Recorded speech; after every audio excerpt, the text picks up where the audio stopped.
لو شفت شكل زي كده لوهلة هتفتكر ان ابن اختك كان قاعد على الجهاز وبيهبد على الكيبورد، لكن الحقيقة دي لغة برمجة، وعلى الرغم من شكلها الغريب اللغة دي تقدر تكتب بيها اي حاجة تتخيلها، حتى اعقد المعادلات الرياضية. الراجل اللي عمل اللغة دي استوحى فكرته من لغة تانية، وكان الكومبايلر بتاعها حوالي 1 كيلو بايت، لكن الراجل ده خد الفكرة دي وطورها لما راح صمم كومبايلر حجمه اصغر بكتير، حوالي 240 بايت فقط. ولو مش عارف يعني ايه كومبايلر، الموضوع بسيط. الكومبايلر هو البرنامج اللي بيحول كود اللغة اللي انت بتكتبه للغة بيفهمها الكمبيوتر، اللي هي الصفر والواحد. وعشان تقدر تتخيل قد ايه الحجم ده صغير جدا، تعالوا نقارنه باصغر كومبايلر للغة سي، حجمه حوالي 1 كيلو بايت، يعني اكبر منه ب1000 مرة. السبب في الحجم الصغير ده ان اللغة بتتكون من 8 رموز بس، مقارنة بلغات البرمجة التانية. علشان نقدر نكتب برنامج باللغة دي محتاجين اول حاجة اننا نسطب نظام اميجا، وبصراحة انا ما حبيتش الفكرة، ولذلك كان لازم الاقي طريقة تانية. واخيرا لقيت كومبايلر على النت، وهسيب لك الرابط في الوصف تحت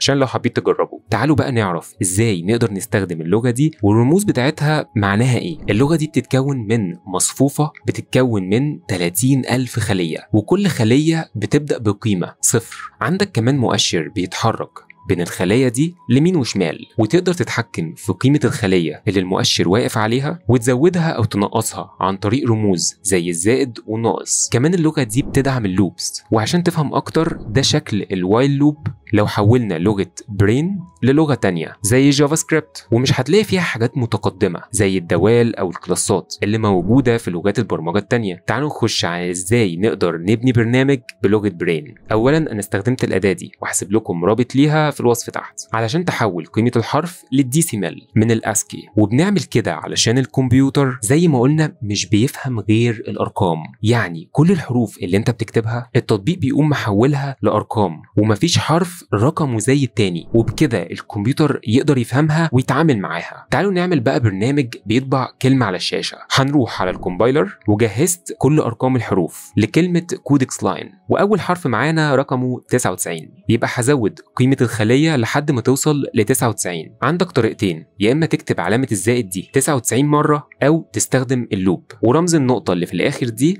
معناه إني أطبع النتيجة. ونفس الموضوع هنعمله تاني علشان نطبع حرف الأو، وهنكرر الخطوات لحد ما نطبع كل الحروف اللي عندنا. كمان انت تقدر تكتب عن طريق شوية الرموز دي اي معادلة رياضية مهما كانت معقدة. ولو عندك شغف انك تعرف ايه اللي تقدر تعمله اللغة دي، سايب لك رابط لباقي الرموز بتاعة اللغة تحت في الوصف. وللتأكيد الغرض من اللغة دي مش انك تكتب برنامج كامل، لان في لغات تانية تقدر تعمل ده بشكل اسرع واسهل. الهدف من اللغة دي واللغات اللي شبهها انك بتتحدى نفسك وبتتعلم تفكر ازاي لغات اللو ليفل بتشتغل، وازاي الكمبيوتر بيتعامل مع الذاكرة، وازاي البيانات بتتخزن وبيتعدل عليها. اللغة دي بتعلمك انك تفكر بشكل منطقي، احسن حاجه فيا، وكمان بتساعدك تكتشف الاخطاء بشكل ادق.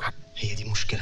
هنتعلم منها ازاي الكومبايلر بيشتغل، ومن هنا انت تقدر تعمل لغة برمجة لو حبيت. وكمان بتعلمنا شوية صبر واصرار على حل المشاكل مهما كانت صعبة. انا شخصيا وانا بكتب البرنامج اللي فات ده اتعلمت حاجات كتير منها، لاني انا ما كنتش حاسس ان انا بس بكتب كود، لكن انت بتعمل العمليات الحسابية دي في دماغك وانت شغال. وبصراحة بسبب الرموز دي لو ناوي تستخدمها هتحتاج تلبس نظارة عاجلا ام آجلا. وهل تفتكر ان جنان كتابة لغة مع أداة زي دي وقف لحد هنا؟ لكل محبي الجافا سكريبت أقدم لكم جي اس.